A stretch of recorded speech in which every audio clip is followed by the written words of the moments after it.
Bonjour les papillons, j'espère que vous allez bien. Le projet d'aujourd'hui, le point de départ, l'inspiration du projet d'aujourd'hui, c'est ça. Une paillette que j'avais achetée en liquidation à 2 $. Ça doit faire 10 ans facilement, peut-être 15. C'était pour un projet de costume de danse il y a vraiment, vraiment très longtemps.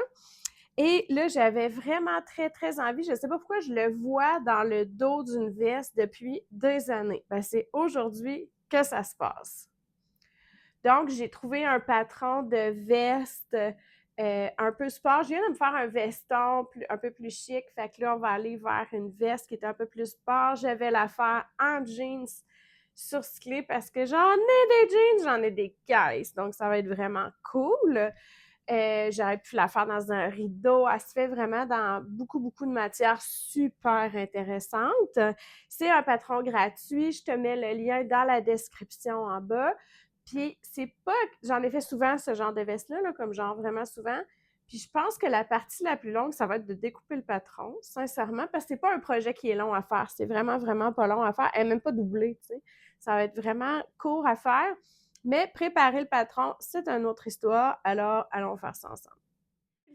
Avec ce genre de patron-là, c'est qu'on n'a pas toutes des couleurs différentes pour les grandeurs. C'est toutes des lignes noires. Puis ça m'a pris un certain temps à comprendre vraiment comment ça marchait parce qu'il y en a tellement que... Puis en plus, ils ne sont pas identifiés small, X-small. Ils sont pas identifiés, fait que ça va pas bien. C'est vraiment pas évident de savoir quelle ligne couper. Donc, moi, selon la charte de grandeur, je dois choisir le médium. Mais là, ce que j'ai compris, c'est qu'il y a comme deux rangs de lignes parce que tu as des lignes pour les valeurs de couture. Donc, tu as comme deux kits de grandeur. Euh, une ligne extérieure qui est là où tu dois découper, qui est ton bord cru, puis après ça, une ligne intérieure qui représente ta valeur de couture. Fait que comment on fait, c'est que la charte des grandeurs va jusqu'à 5XL. Fait que la ligne la plus extérieure, c'est supposé d'être 5XL. Et là, si on rapetisse, on y va 5XL, 4XL, 3XL, 2XL, 1XL, large, médium. Donc ça, c'est comme ma grandeur à moi. Et là, comme c'est moi, le truc là, que je te propose, c'est une fois que tu as trouvé ta ligne, tu te prends un stylo fluorescent et tu la suis pour que ce soit plus facile de découper après. En tout cas, moi, c'est la façon que j'ai trouvée parce que sinon, là, c'est vraiment, vraiment pas évident. Ici, je sais pas si tu vois bien, mais tu sais, j'ai comme deux lignes extérieures, c'est la qui est la même pour toutes les grandeurs, c'est comme le bout de la manche, ben c'est laquelle la bonne, tu sais. Mais là, j'ai compris que c'était la ligne de coupe, la ligne de marge de couture. Puis ici, j'ai toutes mes grandeurs. Mais là, je pars de l'extérieur où je pourrais partir, ça part avec 2 X small, X small. Ici, c'est plus facile là, de partir de la plus petite au lieu de partir de la plus grande. 2 X small, small, medium. Ça, c'est la ligne sur laquelle moi, je dois couper. Après ça, on a large, X large, 2X large, 3X large, 4X large et ça va jusqu'à 5X large. Fait que tu trouves ta ligne, tu peux la surligner si tu veux pour être capable de la suivre parce qu'à un moment donné, là, ça devient, là, tu sais, quand on est dans des endroits comme ça ici où toutes les lignes se superposent et sont proches, proches, proches, ça devient vraiment difficile si tu y vas directement avec les ciseaux. Donc, je vais préparer chacune de mes pièces de patron, juste coller tout ça, c'est toute une affaire. Bien entendu, je t'encourage très fortement à utiliser des feuilles de papier qui ont déjà servi, puis imprimées sur l'autre côté, parce que c'est bien dommage de gaspiller. Gaspiller, c'est pas gaspiller parce que c'est vraiment le genre de patron que tu peux utiliser vraiment à de très, très, très nombreuses reprises. Et si tu souhaites justement le refaire éventuellement dans plein, plein d'autres grandeurs, ben c'est de te mettre un papier à patron transparent par-dessus, puis de venir calquer juste la grandeur que tu veux utiliser pour pouvoir garder ton patron de base intégral et le réutiliser plein de fois. Donc, tu viens calquer juste la grandeur que toi, tu veux, si tu veux t'en faire pour des amis, des membres de la famille, dans différentes grandeurs. Puis, ce que tu peux faire aussi, c'est venir harmoniser les grandeurs. Comme ici, c'est un patron qu'on a beaucoup d'aisance, que, tu sais, c'est pas quelque chose de super ajusté avec des pinces puis tout, ben, je suis moins portée à faire ça.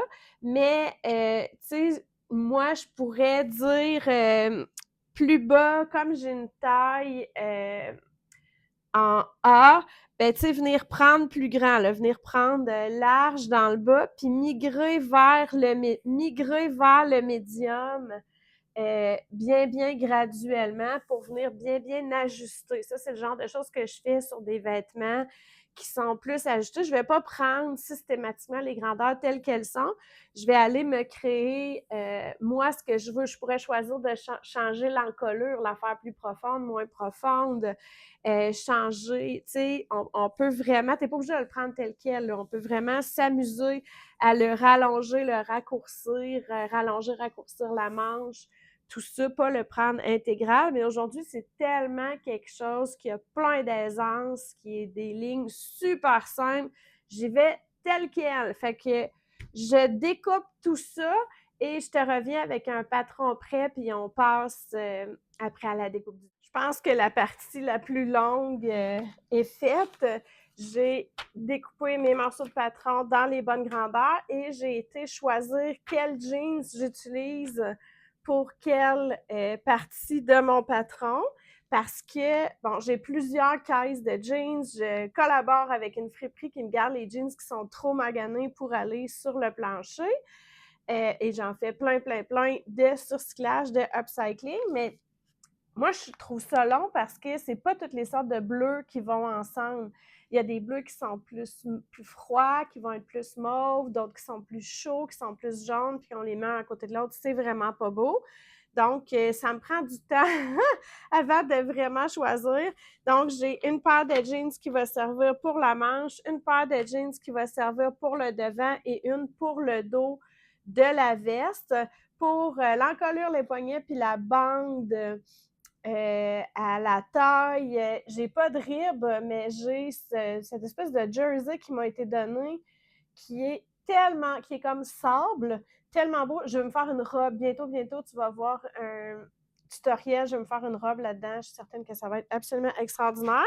Et le facing, la parmenture avant, j'ai hésité. Je me dis, là, je la fais-tu vraiment? C'est vraiment nécessaire? Mais en tout cas, je vais la faire. Puis, je m'amuse, je mets un fleuri. Donc, si je laisse ma veste ouverte, on va voir un petit peu à l'intérieur. Je pense que ça va être super intéressant. Dans le patron, il y a aussi une poche parce que tu peux te mettre une poche dans la couture latérale. C'est une poche qui ne sera pas visible, là, qui va être dans le côté, à l'intérieur. J'ai d'autres projets. J'ai un projet pour me mettre des poches plaquées à l'avant. En tout cas, c'est longtemps que je veux faire ça. Fait que j'aurais pas besoin de ça. Moi, je vais pas mettre des poches dans le côté. Puis de toute façon, si je veux en ajouter éventuellement, ben c'est vraiment pas difficile de venir ouvrir ma couture d'un côté puis ajouter des poches. Puis si j'avais à le faire, je pense que je les ferais dans le même tissu que je vais utiliser pour ma parmenture. Ce serait bien intéressant, mais lui, j'en aurais pas besoin. Donc, on passe aux ciseaux, les amis. Allons-y avec la découpe de tout ça. Comme ce sont des pièces de patron quand même conséquentes, là, quand même assez larges, ça rentre pas là, à moins d'avoir des jeans vraiment très grands. Ça rentre pas. Je vais devoir ouvrir ma patte de jeans pour avoir assez de largeur ou je pourrais faire un patchwork. C'est sûr que ça aussi, c'est une super façon. Donc, si je veux ouvrir, il faut que je m'assure que la couture dans le milieu, elle reste dans le droit fil. Sinon, ça va être tout croche, mon affaire. Donc, je vais venir ouvrir sur ma couture rabattue. C'est plate parce que ça aurait été tellement beau d'avoir ma couture rabattue au milieu, mais ça va être la couture simple parce que la couture qui est à l'intérieur, elle est courbée. Donc, si j'ouvre ici, ben ça va être croche, tandis qu'elle, elle est droite. Fait que je vais venir ouvrir vis-à-vis ma couture rabattue.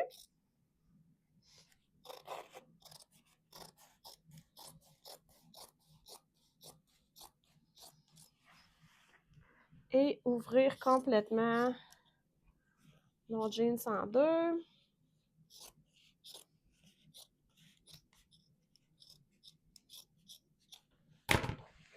Et là, ça me donne suffisamment de largeur pour venir découper mon premier morceau.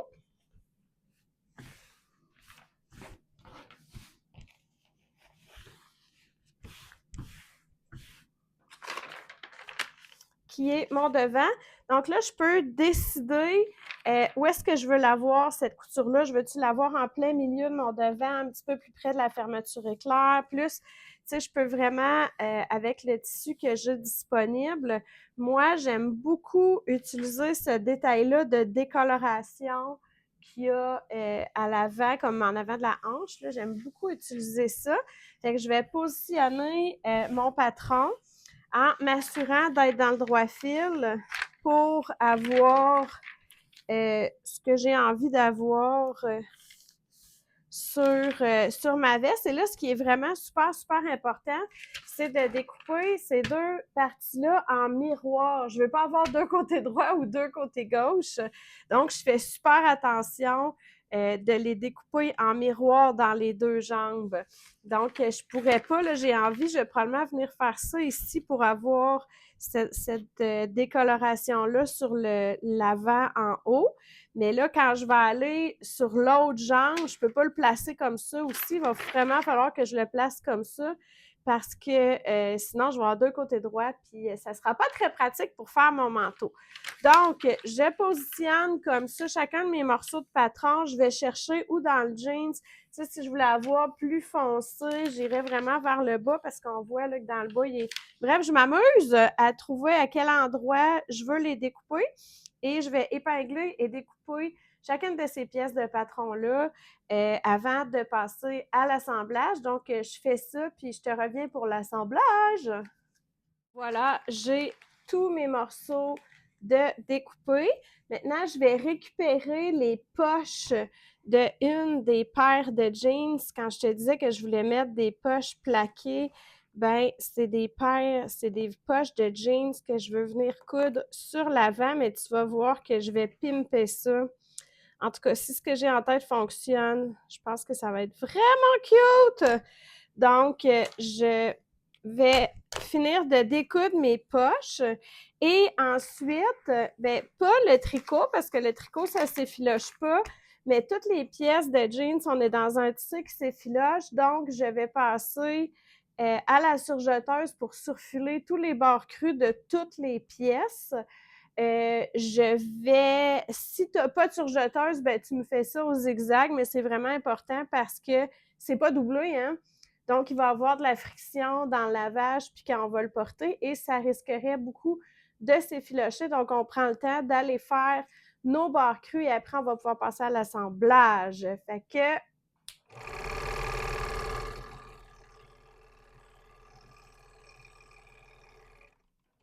donc, tous mes bords crus sont surfilés. On peut passer à l'assemblage.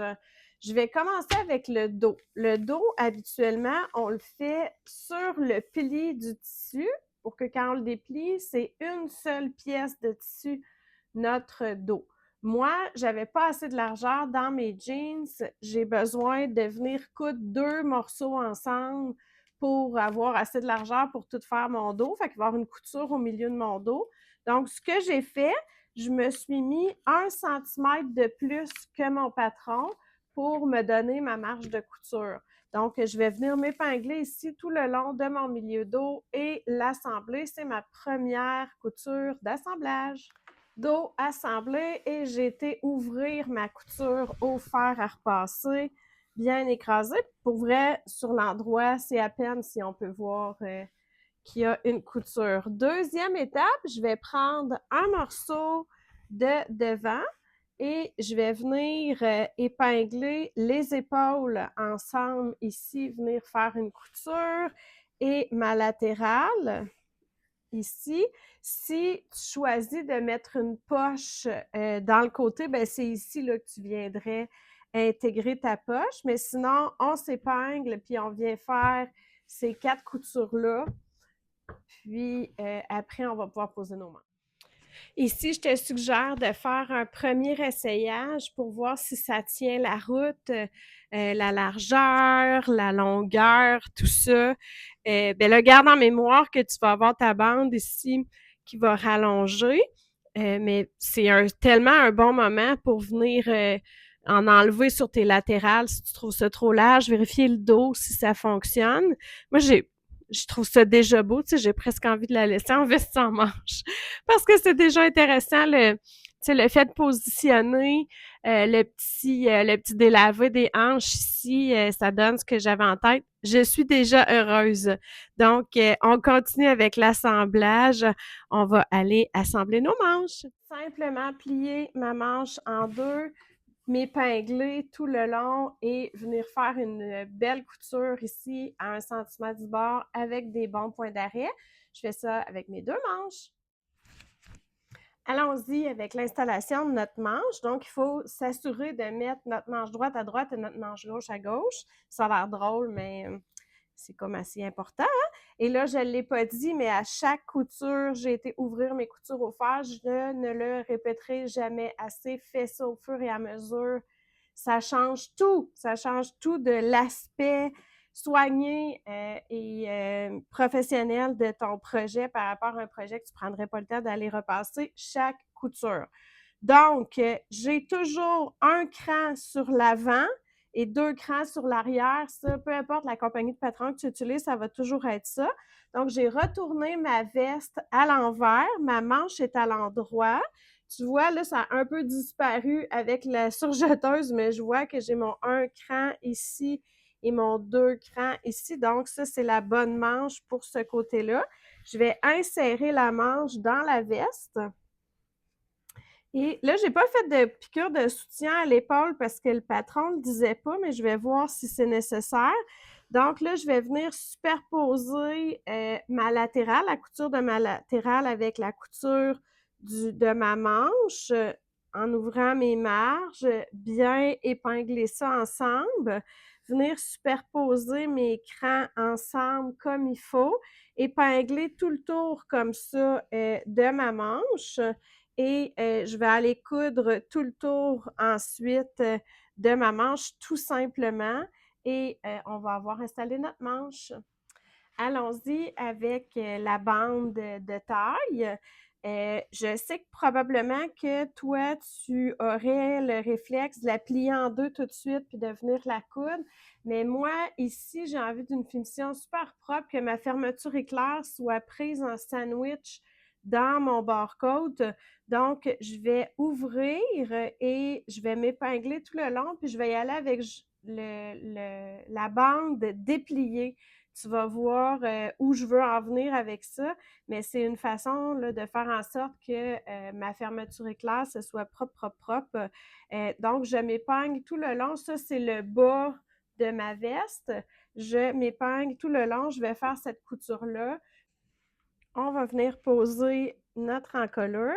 Donc, je la plie en deux et je viens mettre bord cru à bord cru comme ça avec le bord. Je vais faire correspondre l'écran et le centre, donc je vais épingler tout le long et je vais venir coudre ça à 1 cm. Allons-y avec la pose de la fermeture éclair. Donc, je réutilise une fermeture éclair usagée. Je n'étais pas sûre, elle est quand même vraiment, elle a du vécu, elle est un peu décolorée, puis je trouve le curseur gros, mais c'est tellement la bonne couleur. Sinon, là, dans la bonne grandeur, j'avais juste blanc, puis je suis pas sûre. Je vais y aller avec la vieille fermeture éclair récupérée. Donc, ce que je vais faire, c'est que ça, c'est l'endroit de ma veste. Je vais tourner, je vais mettre l'endroit de ma fermeture éclair. Et là, ici, ma bande à la taille que j'ai cousue simple, je vais la plier en deux pour venir marquer le milieu, comme ça. Et je vais commencer, donc je tourne ma fermeture éclair endroit contre endroit et je vais commencer, je vais placer le bout de la fermeture éclair dans le pli, comme ça. Là, je peux venir m'épingler pour être sûr que ça ne bouge pas. Et là, je vais la plier en deux, en sandwich, comme ça.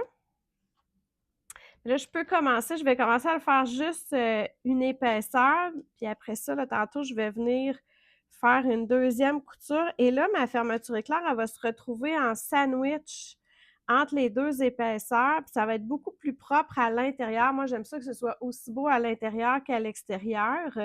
Donc, ça va être beaucoup plus propre que si j'avais cousu ma fermeture éclair sur les deux épaisseurs.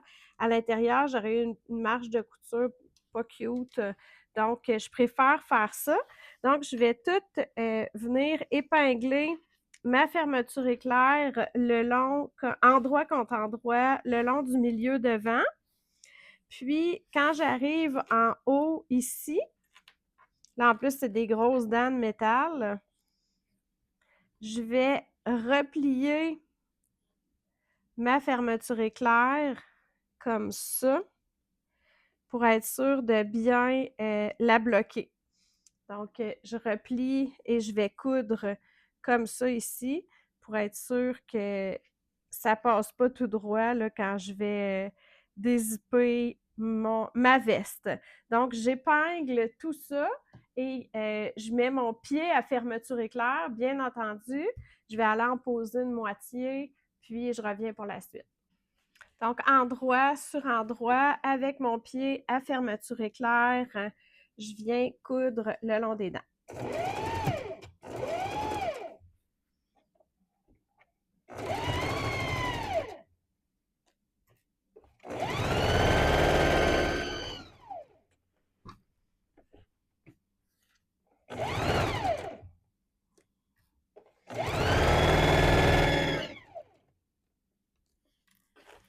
Maintenant, on va venir poser la parmenture.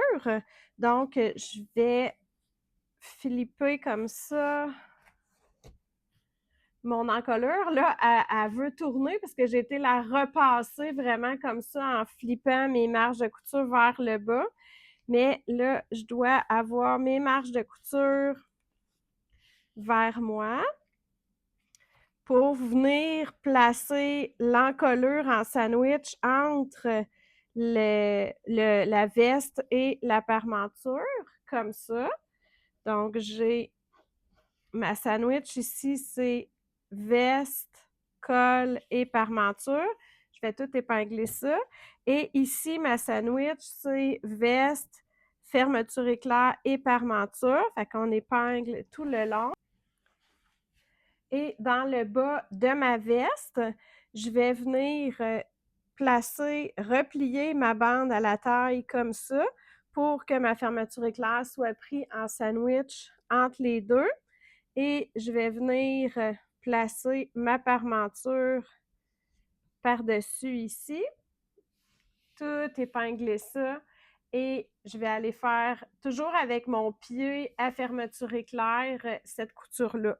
Comme je ne vois pas mon ruban de fermeture éclair, c'est difficile. Fait que ce que j'aime faire, c'est y aller de l'autre côté. Puis me servir de la couture que j'ai faite juste avant comme guide. Fait que je le sais que si je recouds dans cette couture-là, exactement au même endroit, bien, je suis certaine d'être au bon endroit sur ma fermeture éclair. Fait que je vais faire cette couture-là, puis je te montre le résultat. Sur faite, je vais venir réduire mes marges, je vais venir couper le coin ici, le surplus de la fermeture éclair qui dépasse avec le coin. Puis ici, dans la partie où ça tourne, je peux venir découper des petits triangles pour être sûr que ça tourne bien, là. Venir enlever un petit peu de matière en faisant des petits triangles. Puis quand je vais tourner ça, bien, ça va faire une belle finition propre, propre, propre. Je te montre ça. Donc, il me reste à aller repasser, bien entendu, ça va tout changer. Aller tout bien repasser ça, m'assurer que j'ai la même largeur de ruban tout le long parce que c'est ça qu'on veut. Moi, j'ai vraiment pas laissé, j'ai cousu très, très proche des dents parce que je voulais pas laisser beaucoup de ruban parce qu'il est pas super beau, il est décoloré, il est abîmé. Fait que je voulais pas en laisser beaucoup, fait que j'ai cousu vraiment près des dents. Mais toi, si tu l'aimes, ton ruban, tu peux venir coudre plus loin pour qu'on en voit plus sur l'endroit. Fait que ça, c'est ce que je te disais. En le plaçant comme ça en sandwich, ben, je trouve que sur l'envers, ça fait une finition beaucoup plus intéressante. Ce que j'ai oublié, c'est de venir former un petit pli déjà. Donc, je vais découdre une petite partie là, pour venir le placer avec déjà un petit pli vers l'intérieur qui va être prêt à faire ma finition à la fin de ma bande. Mais je suis vraiment super contente. Ça prend forme. Donc, on va aller faire la même chose sur l'autre côté. Et là, pour me placer, je le fais avec une fermeture éclair fermée. Donc, je vais aller faire endroit contre endroit. Toutes les mêmes étapes qu'on vient de faire, mais sur l'autre côté. Donc, endroit sur endroit, mais avec une fermeture éclair fermée pour être sûr qu'on est bien aligné, là. Si j'avais, par exemple, un tissu matelassé avec des lignes de matelassage, bien, je viendrais m'assurer que mes lignes de matelassage arrivent toutes ensemble quand je ferme ma fermeture éclair. Fait que endroit contre endroit, sur l'autre côté, je viens refaire toutes les mêmes étapes que je viens de faire pour un premier côté, puis on va avoir presque terminé! Je pourrais choisir de venir faire une surpiqûre ici, tout le tour, avec le tour de l'encolure compris, mais pour l'instant, ça me tente pas. Je trouve ça propre comme ça. Sauf que si je vois que j'ai de la difficulté à fermer ma fermeture éclair, que soit l'endroit où la parmenture sont portées à coincer dans mon curseur, ben ça se peut que je décide de venir surpiquer. Mais pour l'instant, j'aime bien ça tout propre comme ça. Ce que ça va donner ici à l'intérieur, le petit pli supplémentaire qu'on a fait, c'est que ça me permet de venir comme ça commencer ma finition de la bande à la taille. Donc, je vais la replier comme ça, un petit centimètre et venir m'épingler tout le long. Et là, j'ai deux choix. Je peux, une fois que je suis épinglée, m'en venir sur l'endroit et venir stitch in the ditch, venir coudre vraiment dans la craque ici et espérer que je suis suffisamment bien placée l'autre côté pour que ma couture arrive au bon endroit. Une des façons pour s'assurer que notre couture arrive au bon endroit à l'intérieur, parce qu'on ne le voit pas hein, pendant qu'on coud, c'est de bâtir, de venir le faire à la main, à grands points, une couture temporaire. Mais moi, tant qu'à coudre, tant qu'à sortir l'aiguille, ma façon préférée de faire cette finition-là sur les vestes, c'est de venir le faire à la main. Donc, de venir faire un beau point coulé à l'intérieur qui va être invisible, qui va nous faire une belle finition super propre. Fait que ça va être pour la bande du bas. On va finir ça à la main. Donc, tout ce qui nous reste à faire, c'est nos poignets. Donc, je vais changer de couleur de fil sur ma machine à coudre parce que je veux vraiment avoir la bonne couleur.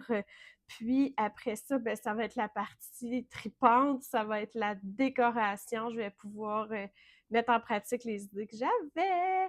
Donc, c'est parti, on change de fil sur la machine, puis on va coudre nos poignets. Dernière étape, les poignets. Donc, je prends mon coffre, ma bande comme ça. Je vais la plier en deux et je vais venir faire une couture ici, sur les deux poignets.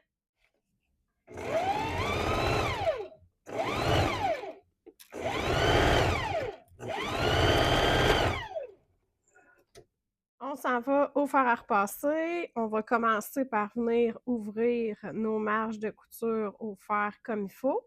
Ensuite, on va replier ça en deux. Et on va venir bien écraser le pli ici, comme préformer le pli de notre poignet de veste. Les fameux quatre coins du cercle. Alors, j'ai ma couture ici, je la mets sur un côté. Je vais vite parce que ça fait plusieurs fois que je t'explique ça. Et je viens marquer l'autre côté comme ça.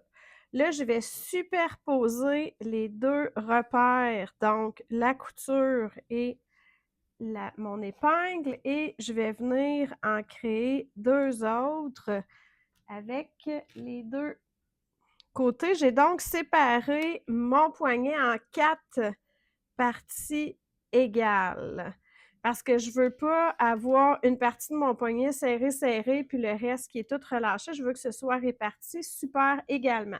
Je vais donc faire exactement la même chose avec ma manche. Je viens, j'ai déjà 2 coutures, donc je vais les superposer comme ça. Et là, ça me donne mes 2 côtés que je vais marquer rapidement. Et là, je vais venir insérer mon poignet pour que les bords crus soient ensemble, l'un par-dessus l'autre, en essayant de ne pas m'estropier avec les épingles. Et là, je vais venir mettre ensemble les repères. Donc, un milieu avec un milieu, je les attache ensemble. Ici.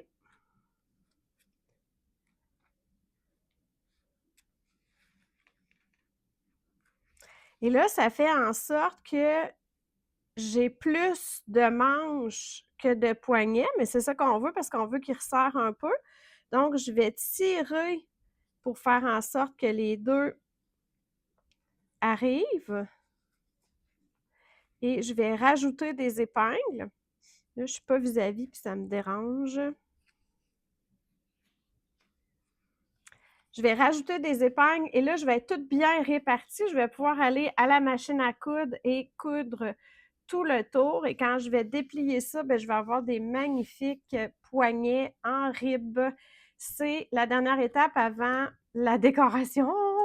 Quand c'est assez grand pour rentrer, là, quand la grandeur le permet, tu peux venir enlever cette partie-là pour être comme libre ici, insérer le poignet et tu vas voir, ça va super bien aller. On peut faire ça quand on fait un bord de pantalon, par exemple. Ça évite de venir coudre toutes les épaisseurs ensemble, erreur qui arrive plus souvent qu'on pense. Donc, je vais le faire comme ça va vraiment bien aller pour coudre mes poignets. Le moment tant attendu, le moment où on décore. Voilà l'idée que j'ai eue. J'avais récupéré les poches d'un des pantalons. Et là, je viens placer la poche là où je souhaite l'avoir. Je l'ai mis sur moi tantôt là, pour voir à quel endroit je voulais l'avoir pour que mes mains arrivent à bonne hauteur, que je sois confortable. Et pour que à l'œil aussi, j'aimais bien que la pointe de la poche arrive vis-à-vis la couture. Là, ce que je vais faire, je la coupe pas tout de suite. Je vais juste venir marquer, là, je cherche ma craie. Je vais juste venir marquer son emplacement avec une craie. Ça, c'est une craie là, qui disparaît super facilement au fer à repasser. Donc, même si je dépasse un peu, c'est pas bien grave. Parce que mon idée, là, je veux donner l'impression qu'il y a comme des fleurs qui sortent de la poche. Donc, je veux venir faire ces coutures-là avant d'avoir cousu la poche pour que les tiges aient l'air vraiment de sortir de la poche. Pour ça, je vais prendre un gros fil à jeans. J'aime vraiment utiliser ce fil de coton-là pour faire des surpiqûres décoratives. Ça fait bien, bien cute. Fait que là, je peux déjà un peu, si je veux, je pourrais y aller librement, mais je peux déjà venir dessiner là où je veux avoir mes tiges de fleurs. Puis là, à la machine à coudre, je vais simplement venir coudre sur ces lignes-là. Comme je ne veux pas avoir des points d'arrêt visibles, je vais pas faire de points d'arrêt, je vais faire des points d'arrêt invisibles à la main. Puis comme c'est une surpiqûre, je vais allonger un petit peu mon point. Fait que je vais m'amuser avec ça, puis je te montre le résultat. Et voilà ma petite veste en jeans recyclée. avec les paillettes, avec mes petites broderies sur les poches. Ça a été plus long faire les broderies puis la décoration que de coudre la veste au complet. Donc, c'est peut-être des matériaux inhabituels pour ce genre de veste-là. On va la retrouver souvent en satin. Des satins noirs, par exemple, ou des fleuris. C'est des matériaux qu'on va retrouver pour ce modèle-là. Mais comme je fais rarement les choses comme les autres et que c'est ça que j'avais comme tissu, j'ai eu envie de créer ça. Donc, super le fun, même si c'est pas doublé, le fait qu'il y a une parmenture à l'intérieur, ben c'est joli, là, même si on l'ouvre. Donc, super projet. J'espère que ça te plaît. Donc, je m'appelle Annie, je suis formatrice et créatrice en couture sur cyclé. Si tu as aimé cette vidéo-là, n'hésite pas à commenter, me mettre un petit j'aime. Ça me donne une idée de ce que tu préfères comme création. Est-ce que tu aimes plus quand je t'aide à faire des vêtements, des accessoires? Donc, dis-moi ça, ce que tu préfères et abonne-toi parce que de l'accompagnement comme ça pour des projets, c'est ce que j'aime le plus faire. Je vais revenir encore avec d'autres beaux projets de couture à partager avec toi. Alors, sois sûr de ne pas les manquer. Je te dis à très bientôt.